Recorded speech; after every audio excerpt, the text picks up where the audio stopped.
Supplementary इसमें पूछ लेता हूँ। इसमें माननीय अध्यक्ष महोदय, मैं आपके माध्यम से पूछना चाहता हूँ कि खंड 1 जो है उसके अंदर गौशालाओं में कितना अनुदान दिया उसके बारे में मैंने पूछा था। अब आपके इसमें डिटेल तो मेरे को नहीं दिया है, आशा करता हूँ कि वो डिटेल तो आप भेज दें, मगर पिछले 9 महीने का आपने इसमें शून्य बताया कि अभी तक कुछ नहीं दिया है।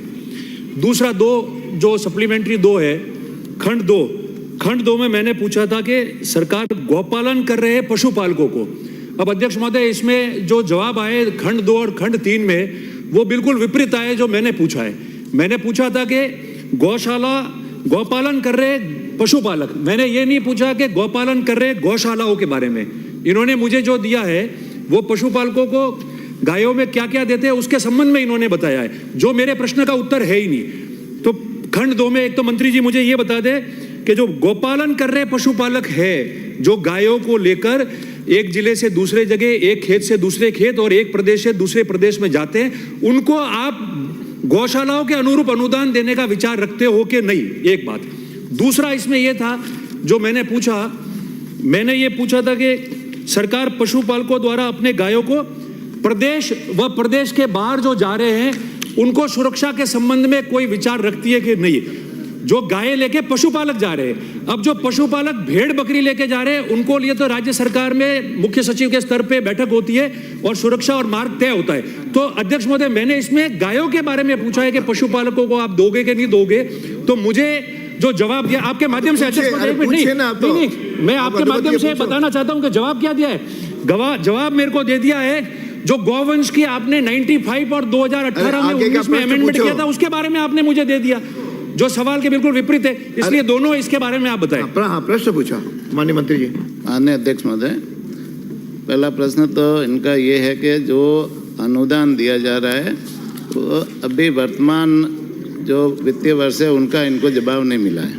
तो मैं माननीय अध्यक्ष महोदय, मैं माननीय सदस्यों को बताना चाहूँगा कि वर्ष 2022-23 से इन्होंने मांगा है 2023 से 2024 तक, तो नवंबर, दिसंबर, जनवरी, फरवरी और मार्च ये है वर्ष 2022-23 के, जिसमें 5 माह का अनुदान दिया जाता है। इसमें 2557 गौशालाओं का 11,75,073 गोवंश का कुल 596.53 करोड़ अनुदान दिया। इन्होंने खंड 2 और 3 के प्रश्न पूछे, 2 वाला तो आ गया, इनके बारे में संतुष्ट हैं माननीय अध्यक्ष महोदय। इन्होंने 2 में पशुपालकों को अनुदान और तीसरे में जो है वो उनका सुरक्षा। माननीय अध्यक्ष महोदय, खंड 2 में इन्होंने जो पूछा है ना, क्या सरकार गोपालन कर रहे पशुपालकों को अनुदान देने का विचार रखती है? तो इनमें जो राजस्थान सरकार की विभिन्न योजना है जो सीधे पशुपालकों को उनका अनुदान देती है किसी न किसी योजना के माध्यम से, वो सारी डिटेल इनको 6 योजनाओं की इनको जानकारी दे दी है। और अभी जैसे पशुपालकों को सीधा और कोई नई योजना हमारे कोई विचाराधीन नहीं है। ठीक है।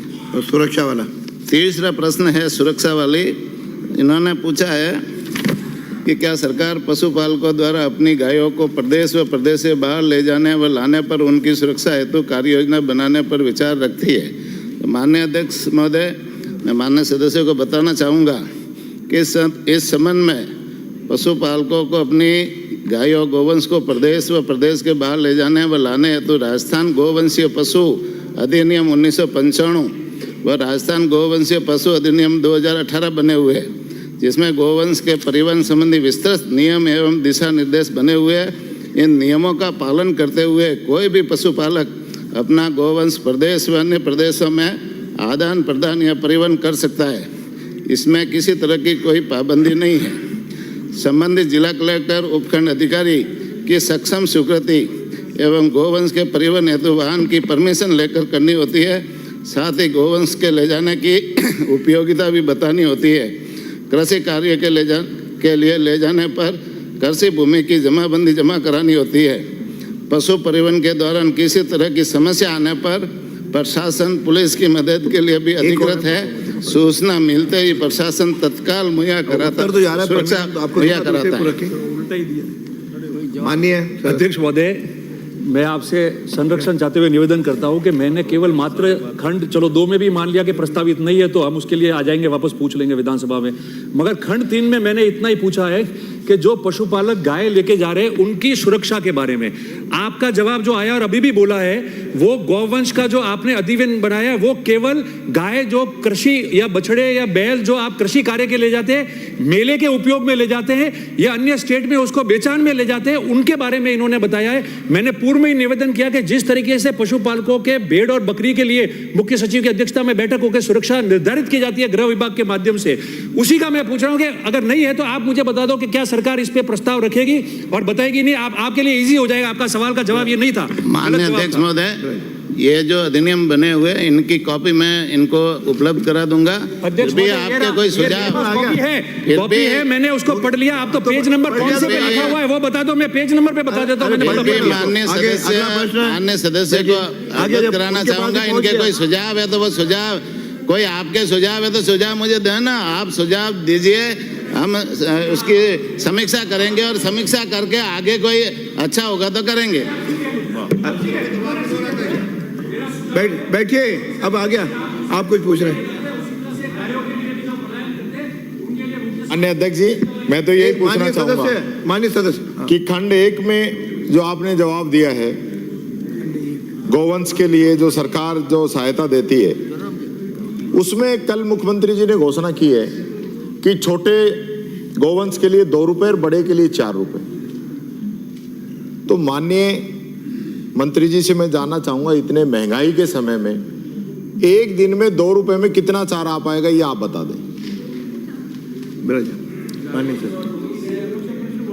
माननीय अध्यक्ष महोदय, माननीय नेता प्रतिपक्ष जी ने जो प्रश्न पूछा है कि माननीय मुख्यमंत्री जी ने कल जो अनुदान दिया जा रहा है उसके ऊपर 10% की बढ़ोतरी की घोषणा की है, तो निश्चित रूप से मैं मुख्यमंत्री जी से कहा, प्रश्नकाल में कोई दूसरे मंत्री के सीट पे नहीं जाएगा, फिर वही कर रहे हो। मैं माननीय काम है, आपके भी गए तो बैठो। मैं माननीय मुख्यमंत्री जी को धन्यवाद देना चाहूँगा कि उन्होंने कल अनुदान के ऊपर 10% की बढ़ोतरी की घोषणा की है। हाँ, 10%।